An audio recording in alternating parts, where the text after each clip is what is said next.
Es un privilegio que el Señor me haya permitido transmitir su palabra en esta mañana. Y es todo un desafío para cada uno de nosotros, porque el tema es muy conocido, o sea, es cuando Jesús calma la tempestad. Seguramente muchos lo habrán escuchado, ya saben cómo es y demás, y se basan en esa porción de texto que son 7 versículos de Marcos y algunos menos de Mateo y de Lucas, pero encierra un trasfondo mucho más profundo que hace a la vida cristiana, porque Jesús no se limita a los judíos. Perdone, antes que nada, la historia que les voy a hablar y quien les habla a Jesús son todos judíos. ¿Lo saben? Bueno, ¿por qué lo digo? Porque una de las cosas que Jesús le estaba enseñando a sus discípulos eran a ser católicos, universales, no limitarse a la nación, no despreciar al otro. Y eso implica un cambio paradigma de vida que nos cuesta, y eso no es inmediato, sino es todo un proceso. Y Jesús eso es lo que hizo cuando una mañana, si abrimos la Biblia en el capítulo 4 del Evangelio de Marcos, no sé si ustedes saben que es el primer evangelio, segundo está en la Biblia, pero el primero que apareció fue el de Marcos. O sea que evidentemente es una revelación y además es un testimonio, porque Marcos no era presencial de Jesús, o sea que él fue discípulo de Pedro, aprendió de él y muchas de las cosas que están escritas son vicisitudes que Pedro tuvo que pasar.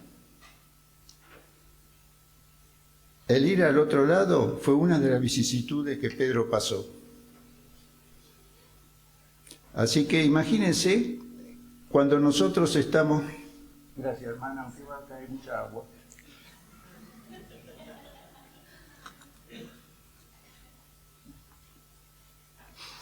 Cuando el Señor, en su año de la popularidad, cuando el primer año cuando empezó a predicar, arrepentidos que el reino de los cielos se ha acercado, hay gente que le llamaba la atención cómo él se movía, se manifestaba, cómo enseñaba la Torá.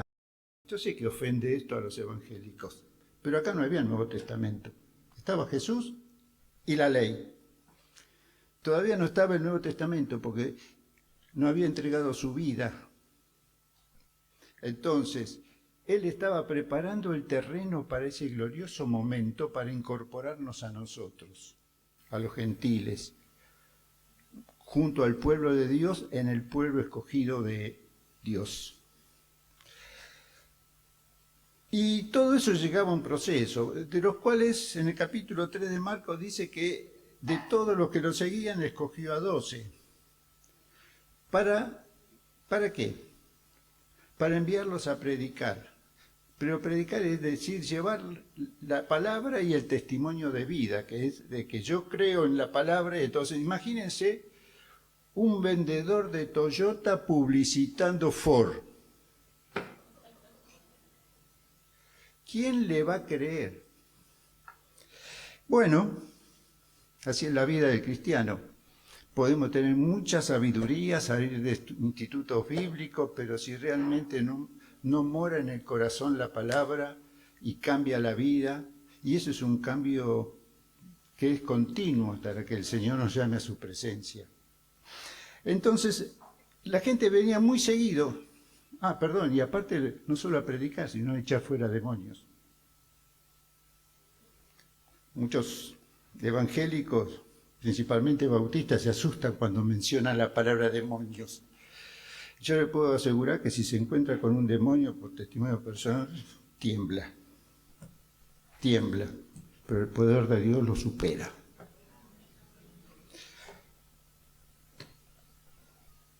Y la gente se la aglomeraba y estaba en la costa del lago de Galilea, el mar de Galilea, dice el texto, que es cerca de Capernaum, y se sirvió una barquita, una barcaza, se sentó y le predica una parábola.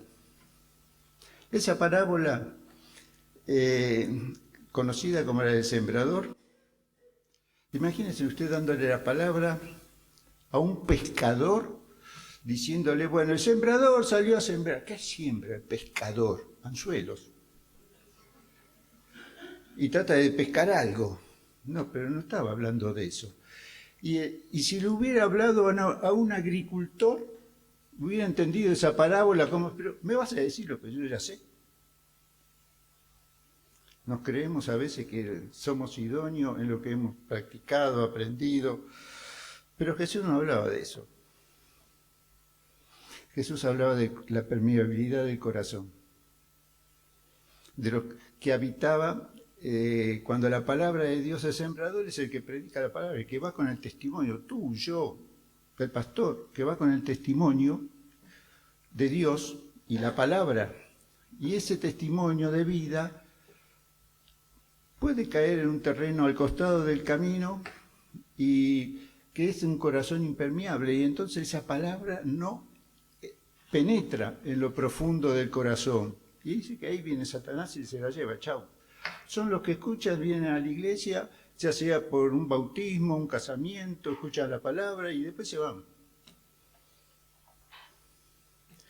Podríamos decir creyentes rituales, tal vez, pero más que nada incrédulos. Y esa palabra no puede prosperar. Están los otros, los que están entre espinos.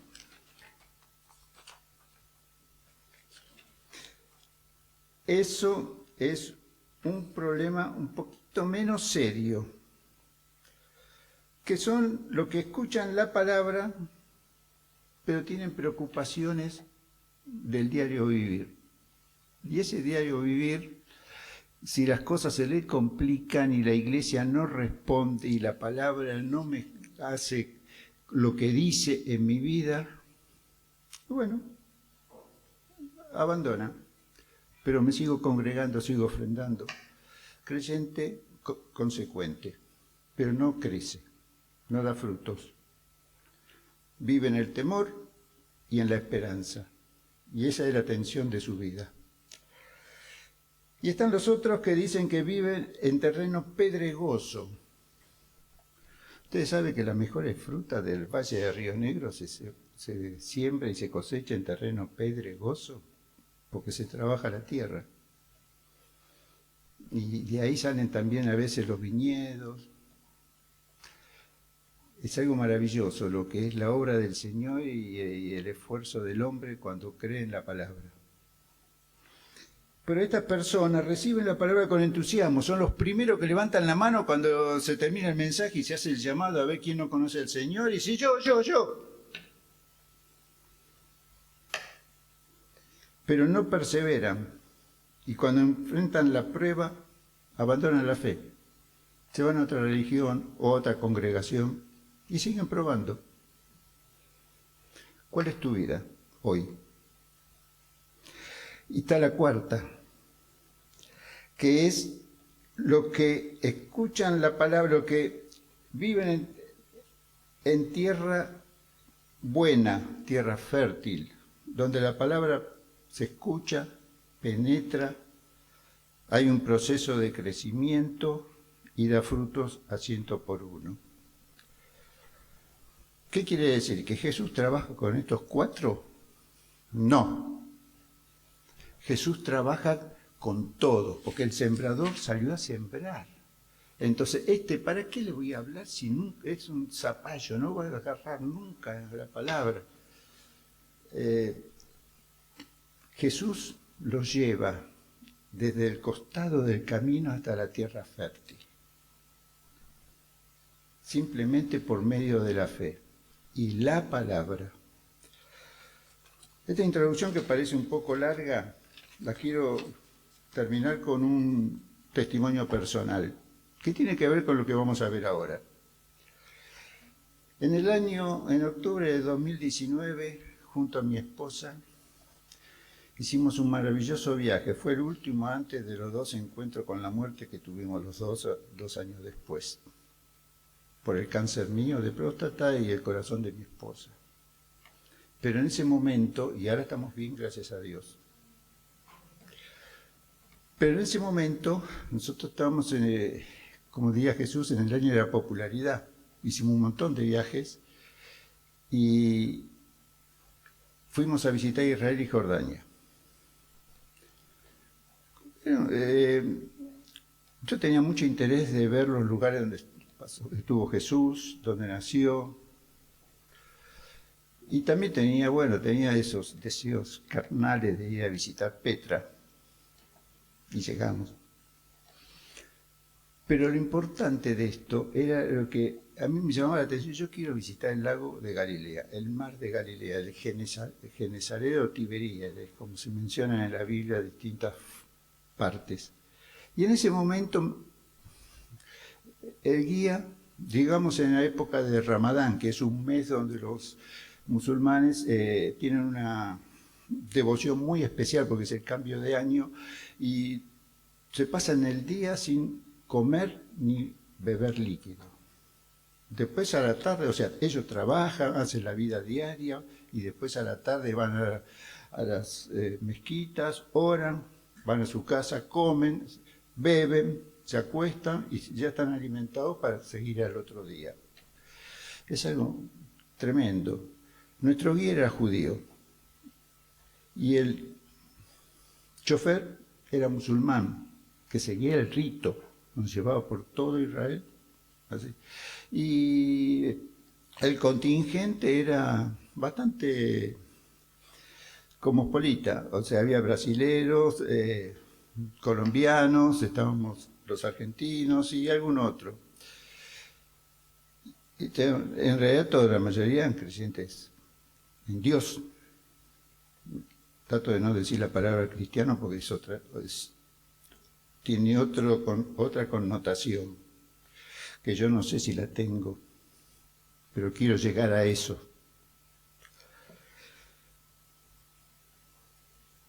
Y cuando estábamos nos embarcamos en una barca que dice que era como la que Jesús anduvo sobre las aguas.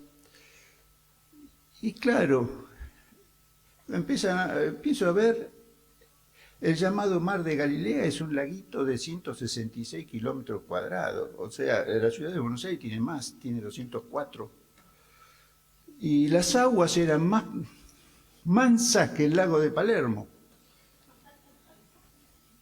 Entonces, claro, entonces uno navegando y dice, y el guía nos dice, ve, esta es la estela que ustedes ven, es la que hace el barquito al pasar, que es normal, no levanta olas. A veces sí viene un viento, viene de la montaña, del Monte Hermón, que es frío y choca con el cálido de las aguas, que es agua dulce, y encima el lago está a 210 metros bajo el nivel del mar.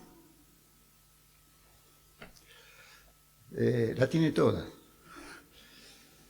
Y sin embargo, dice, entonces, ve, a veces se levanta un poquito de viento. ¿Y qué pasa con esto? Entonces, y la navegación, no, acá no hay problema, dice, no, es imposible que haya una ola que vuelque el barco o que lo hunda.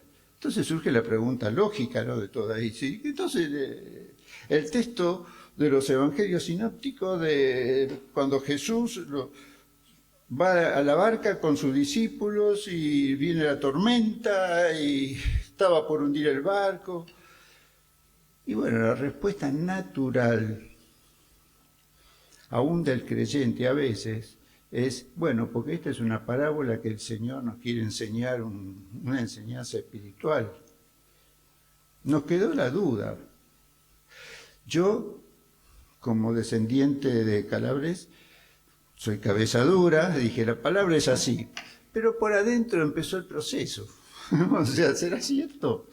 ¿Será cierto que Dios nos ama? ¿Será cierto que tengo vida eterna? ¿Será cierto que un día el Señor me llamará a su presencia? Todas esas preguntas que nos hacemos. Y en ese momento, 5 meses después, un domingo 12 de abril, ya estábamos en pandemia, Se distribuye una noticia por el mundo. Hubo una tormenta en el mar de Galilea con olas de hasta 4 metros que superaron las barreras costeras e inundaron los alrededores. Hay un videíto todavía de un servicio meteorológico ahí que muestra cómo es.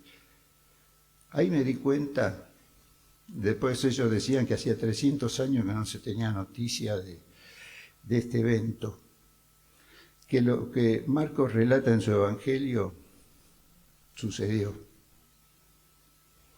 Y todo lo que contiene el relato sucedió. Y va a suceder en la medida que nosotros nos comportemos como los que navegaron. Ahora sí, ¿están dispuestos a navegar con Jesús? Vamos a leer el texto. Marcos capítulo 4, versículo 35 al 41, fin del capítulo. Ese mismo día, al caer la noche, Jesús le dijo a sus discípulos: pasemos al otro lado.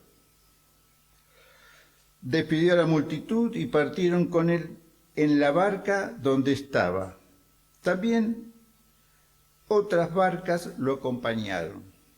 Esto lo aclara Marcos, lo demás el Evangelio no lo menciona. Y es más, algunos espiritualistas piensan que las barcas que seguían a Jesús eran las iglesias de confesiones cristianas, simbolizaban eso, que seguían a Jesús bajo el fundamento de los apóstoles, que eran los que estaban embarcados. Opiniones libres, como dice Johnny Viales, hecho sagrado. Yo me quedo en el texto. Despidió a la multitud, el Señor, o sea, lo que le estaba hablando de la parábola, más todas las enseñanzas del reino de Dios, cómo crece, cómo se siembra, cómo prospera. Y partieron con él en la barca donde estaba. Como dijimos, también otras barcas lo acompañaron. Pero se levantó una gran tempestad de viento, no fue lluvia, fue viento que levantó las aguas. Eso se llama maremoto. Y de tal manera las olas azotaban la barca que ésta estaba por inundarse. ¿Cómo debía ser ese fenómeno? Yo no quisiera estarlo. Jesús estaba en la popa, en la parte de atrás del barco, y dormía sobre una almohada. Un cojín, dice en otro texto, pero es símbolo lo mismo, o sea, algo de cuero donde apoyaba la cabeza. Lo despertaron y le dijeron: Maestro, despertate que estamos por hundirnos. No, no le dijeron eso. Dijeron lo que normalmente hacemos nosotros, le echamos la culpa a otro cuando por las situaciones que estamos por pasar o estamos pasando. Y le dicen: Maestro, ¿acaso no te importa que estamos por naufragar? O sea, nos trajiste hasta aquí y te dormís. Muy lindas palabras, nos enseñaste todo de lo que es la ley, la interpretación de la parábola de las 4 condiciones espirituales, cómo el reino se agranda, pero nosotros no lo vamos a ver porque nos estamos hundiendo.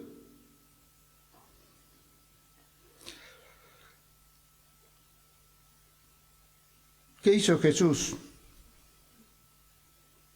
¿Ustedes no me creen? No, no dijo eso. Tampoco perdió el tiempo en explicarles. La situación por la que estaban pasando era crucial, era de vida o muerte. Jesús sabe lo que tiene que hacer, Dios sabe lo que tiene que hacer en los momentos de dificultad de nuestra vida. No tenemos que decirle cómo hacer, Él lo sabe. Entonces se levantó Jesús y reprendió al viento y le dijo: silencio, a callar. Otra versión dice: calla, enmudece. Bueno, es lo mismo. ¿usted le hablaría al viento? Jesús habló 2 palabras y el viento se calmó y todo quedó en completa calma. Ya podían seguir navegando hacia el otro destino. A su discípulo le dijo, ¿por qué tienen tanto miedo? ¿Cómo es que no tienen fe? Permítame que le haga la traducción del texto griego al lenguaje nuestro. ¿Por qué son tan cobardes? ¿No tienen fe? Esa es verdaderamente la traducción, pero el evangelista, para no perder lectores, que tradujo el texto, dijo de esta manera.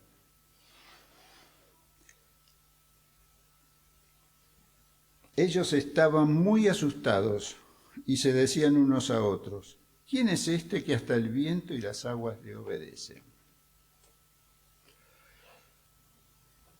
¿Cuál era el propósito de Jesús de cruzar? ¿Estamos con el mapita todavía o no?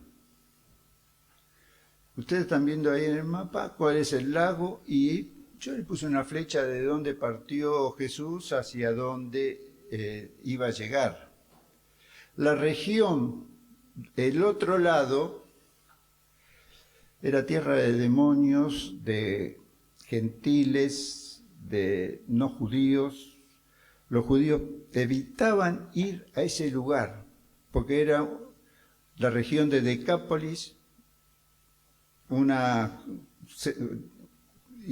varias ciudades, 10 ciudades que eran de origen griego, donde el politeísmo era ley de vida y los animales considerados impuros como el cerdo era la base de la economía, como para nosotros es la vaca. Por eso van a poder entender si leen el capítulo 5, cuando los demonios Jesús los manda a los chanchos y los chanchos 2000 se tiraron al vacío y los dueños se quedaron sin el capital. ¿Y qué pasó? Lo echaron. ¿Fracasó Jesús? No. El endemoniado quedó sano y fue el primer evangelista en tierra gentil. Léanlo después en su casa. Lo que Jesús puede hacer aún con un endemoniado. Que quería seguirlo, dijo, no, primero quédate en la ciudad, en tu casa y habla de lo que el Señor ha hecho por ti. Quédate en tu casa, pero cuenta lo que el Señor ha hecho por ti, para que la familia cambie. No como tú has cambiado, sino como Jesús quiere que cambien ellos. Porque muchos serán maestros, otros serán profesores, otros médicos, otros de la fuerza de seguridad, pero con Cristo nosotros tenemos un servicio que dar a la comunidad. Y eso es lo que Jesús le estaba enseñando. El Evangelio no es solamente para un pueblo, el Evangelio es para todos. Hay que cruzar el charco, hay que cruzar el lago, hay que ir al otro lado aunque a mí no me guste. Y tengo que aprender a conocer a las personas como son. Por eso la parábola les dice bien claro cuáles son las 4 formas en que yo me voy a encontrar.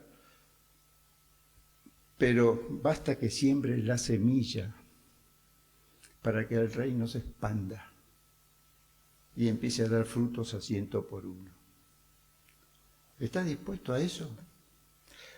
¿Por qué fallaron los discípulos? En especial los apóstoles. Bueno, ya que está, le tiro otra más. Estaba Judas ahí también.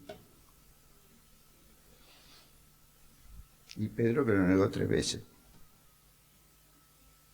Los hermanos de Zebedeo, de los cuales la mamá hizo su influencia naviera para ver si en el reino ponía uno de su hijo a cada lado Jesús. Influencias espirituales.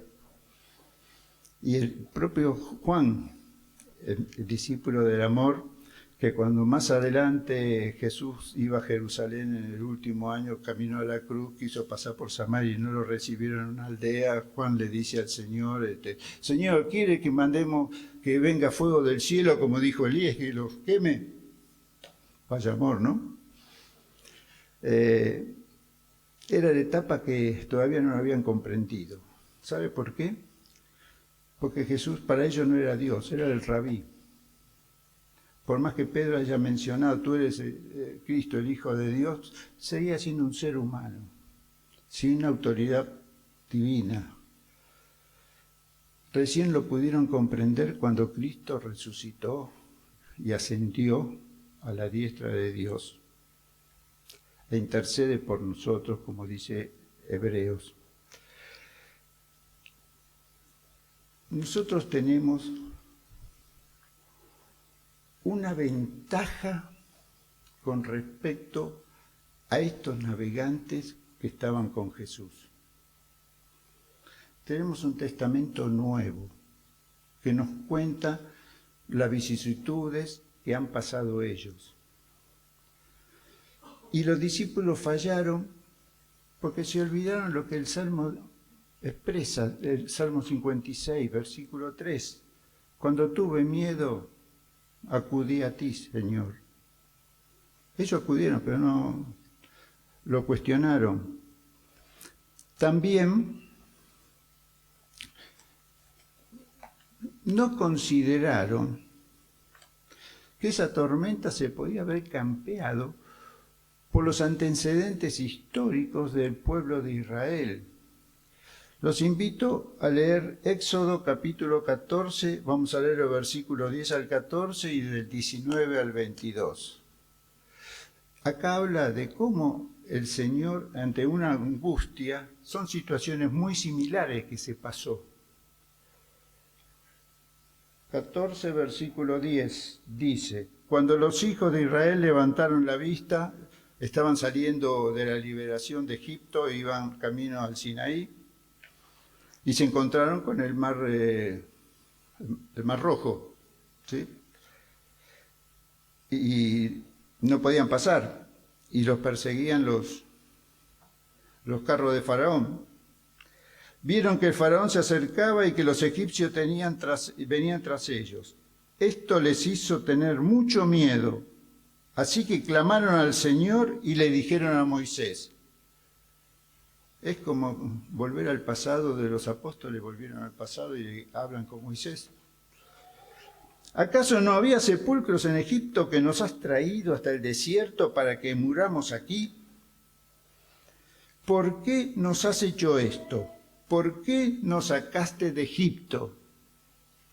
Los apóstoles estaban diciendo, Maestro, ¿no tienes cuidado que nos hundimos? ¿Por qué nos sacaste de la costa de Galilea donde estábamos seguros? ¿Lo van entendiendo el texto de Marcos? Esto es lo que te decíamos en Egipto cuando te pedimos. Déjanos servir a los egipcios. Es mejor que sirvamos a los egipcios y que no muramos en el desierto. Pero Moisés le dijo al pueblo, no tengan miedo. Manténganse firmes y vean la salvación que el Señor llevará hoy a cabo en favor de ustedes. Los egipcios, el problema que ven hoy, entiéndalo así, nunca más volverán a verlo. Y termina, quédense tranquilos que el Señor peleará por ustedes. ¿Qué hizo Jesús? Peleó por ellos. ¿Qué va a hacer Jesús en tu problema que consideras insoluble? Peleará por ti. El que es soluble, vas a tener que pelearlo vos. Vamos al versículo 19 al 22. El ángel de Dios que precedía, iba delante del campamento de Israel, se apartó de ellos y se puso en la retaguardia. ¿Dónde estaba Jesús? En la popa. Asimismo, la columna de nube, el espíritu que estaba delante del campamento, también se fue para atrás.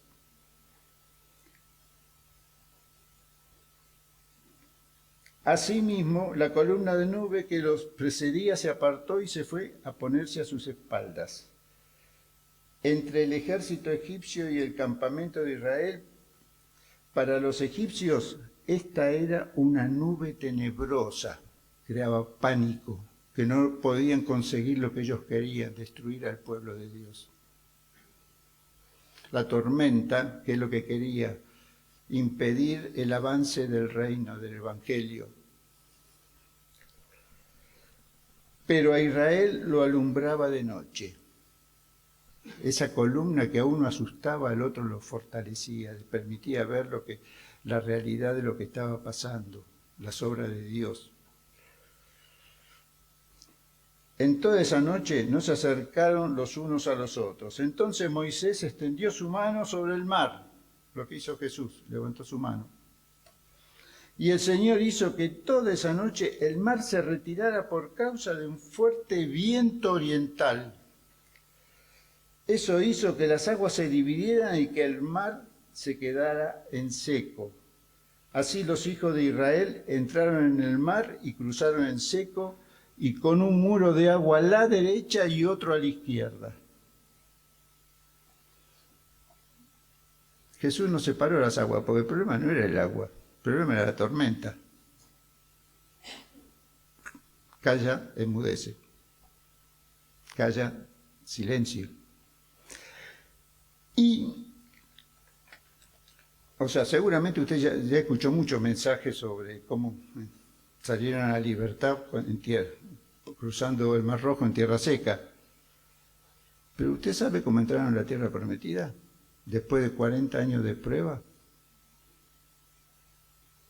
Si alguno lo sabe, puede decírmelo, porque yo lo voy a leer ahora. No saben, ¿no?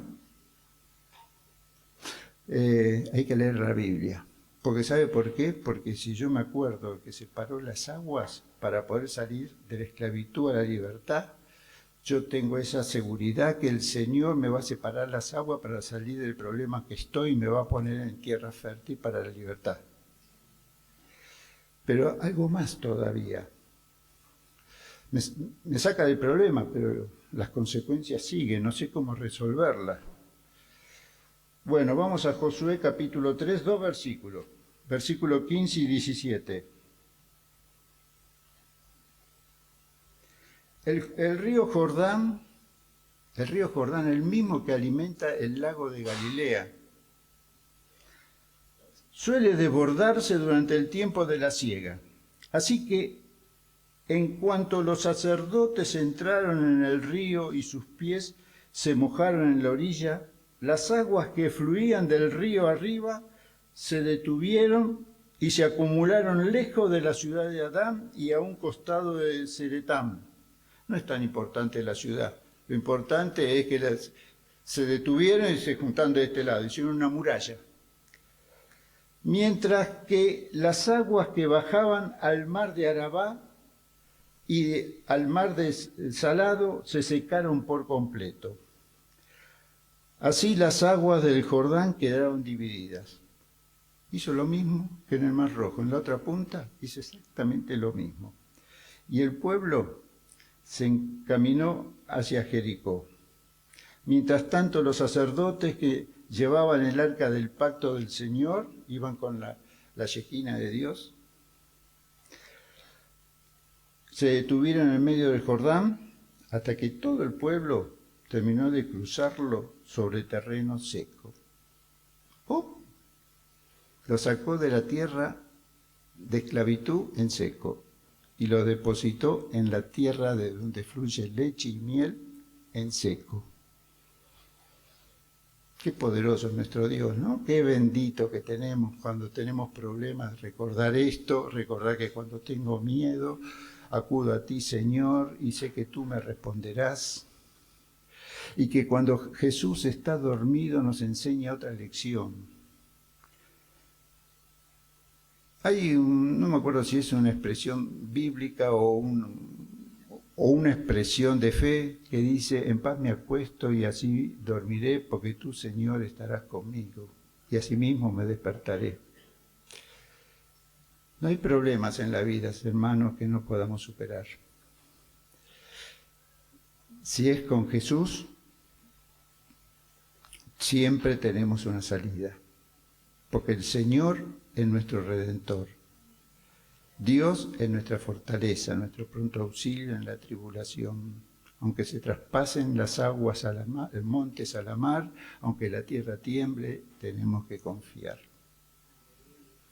Este es el mensaje de hoy. No te vas a hundir en el problema. Vas a navegar y vas a flotar y te va el Señor a depositar en tierra seca. No te preocupes por el demonio que va a venir después. Capítulo 5 del libro de Marcos. El Señor también lo resuelve. Y ese endemoniado pasa a ser tu hermano. ¿Qué fue lo que sucedió? ¿Estás dispuesto a creer en Dios? ¿Estás dispuesto a entregar al Señor toda dificultad, todo problema que tengas en la vida? Creo que este es el momento. Cierro con una palabra. Los primeros dos versículos 2 y 4 de la Epístola Universal de Santiago, que dice así: Hermanos míos, considérense muy dichosos cuando estén pasando por diversas pruebas. A mí no me gusta eso. Bueno, sentite dichoso porque tiene un propósito Dios en tu vida. Bien saben que cuando su fe puesta a prueba produce paciencia, aguardan la respuesta de Dios. Pero procuren que la paciencia complete su obra, no se queden con eso, no se queden con el milagro de paro las aguas y me deposita en tierra. No.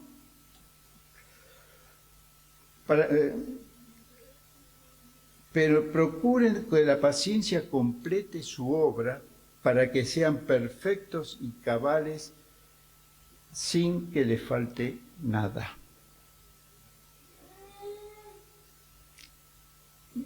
Refresquen la Biblia, refresquen el pasaje donde el Señor mandaba codornices cuando el pueblo le pedía comida y estaba cansado de comer maná, que también el Señor se lo dio porque no había otro alimento, pero no le gustó después de tanto tiempo. Siempre lo mismo, Señor, otra vez maná, ¿qué vamos a hacer? Queremos carne. Y le mandó codornices.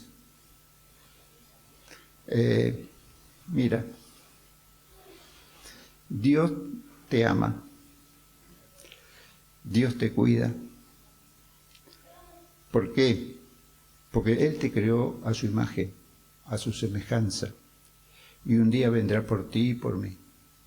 A Él espera la iglesia y le dice: Señor, aquí estamos, ven en gloria, tu pueblo te espera.